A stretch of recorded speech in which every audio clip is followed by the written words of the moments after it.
If you choose the wrong packing system, you're going to feel it for your entire trip. I tested 3 different packing methods with the exact same clothes, and only one actually makes travel feel effortless. I'm packing the same 5-4-3-2-1 wardrobe 3 different ways: packing cubes, compression cubes, and vacuum bags, and using the same away bigger carry-on. Same bag, same clothes, completely different experience.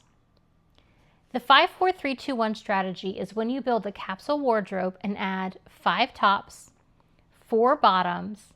So here I have a pair of shorts, 2 pairs of pants and a dress, 3 layers or accessories. So I have 2 button-up shirts that I like to layer, and I'm adding another dress for my 3rd item, then 2 pairs of shoes, and 1 extra item, which for me is going to be a hat. And to make this test a bit more interesting, we're going to pack the hat inside the carry-on. Now, most people get this part right, the 5-4-3-2-1, and they still end up with a suitcase that is frustrating to use. Because the real upgrade isn't what you pack, it's how you organize it. Our brains naturally think in categories more easily than we can remember all of our individual stuff.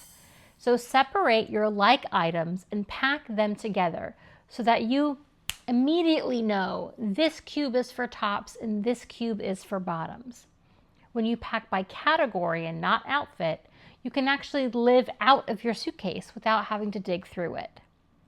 So we're going to start with the one type that you need to use sparingly, the vacuum bags.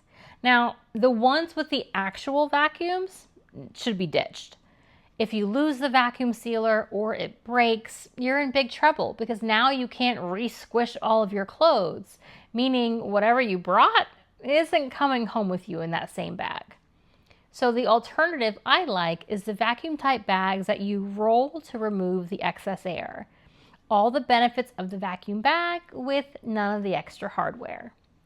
But unless you're visiting a fancy resort that will press your clothes each day for you, vacuum bags can mean wrinkles, and a lot of them. So if you're not into ironing when you travel, which I'm not, it's recommended to use these bags on items that don't wrinkle. Think lightweight sweaters, athleisure wear, or workout gear. Or just items that you don't really care if they get wrinkled, like your pajamas. The upside of vacuum bags is that they save a ton of space. The downside of vacuum bags is that with all that extra space, it becomes super tempting to overpack. And all this stuff weighs the same pre-squish and post-squish. So if you put too much stuff in, you're likely to pull your back trying to get your carry-on into the overhead compartment on the plane. Which is why I recommend that you limit your use of vacuum bags on the way to your destination, but bring some with you so that should you buy more stuff than you anticipated, you have an easy way to squish everything for that trip back home. This is also a great way to handle your dirty clothes. And there's a bonus that on the way home, you probably care a little less about what stuff gets wrinkled. Now, for this test, we're going to limit the use of our vacuum bag to the 3 of the 5-4-3-2-1 method, or the 3 layers or accessories. For us, this is 2 button-down shirts and a dress. We're going to leave these in the vacuum sealed bag for the test with the packing cubes and the compression cubes, because either way, that's the recommended way to travel with these hard to wrinkle items. Vacuum bags are powerful, but only if you use them selectively. All right, next up, standard packing cubes. Packing cubes give you more space, but not in the way you think. Packing cubes don't give you more space because they squish your clothes. Whether you roll or you fold your clothes, they're going to be placed into the cube and will take up exactly the same amount of space they take up. They save space because you're able to use smaller bags and fit them around as needed. See here how I'm able to get all 5 tops, 4 bottoms, plus 3 bras, 7 underwear, and 4 pairs of socks into 1 slim cube and 2 small cubes. Add in the vacuum sealed bag from earlier, and all we're missing is our 2 pairs of shoes and our hat. The power in packing cubes is that they come in slim, which fit in between the bars of your carry-on perfectly. If you take nothing else from this video, take this. If you're packing in a carry-on, you need slim packing cubes. And you don't really need anything fancy. The ones you see here that I also have linked below are Amazon brand, and they work great. And when you pack using the smallest size packing cubes, it makes it really easy to play Tetris with your cubes, to fit them in various places to maximize space. See here, all cubes are packed, the toiletry bag has been added, and we still have room to place something on top of the slim cube. We could put another slim cube, or perhaps your electronics bag. There's also this space in the corner that you can use to put whatever your heart desires. And now we're going to add the vacuum seal bag on top, close it up using a ways divider and straps for additional compression. And now the entire other side of the bag is empty to pack the rest of your stuff. So first, we'll pack the hat. To maintain the shape of the crown, we'll stuff it with our silk pajamas and silk hair turban. Turn that upside down so that it sits flush with the luggage shell. Then we'll add our 2 pairs of shoes, each wrapped in a disposable shower cap to maximize space and make sure our feet stay clean. And now our 5, 4, 3, 2, 1 packing is officially done.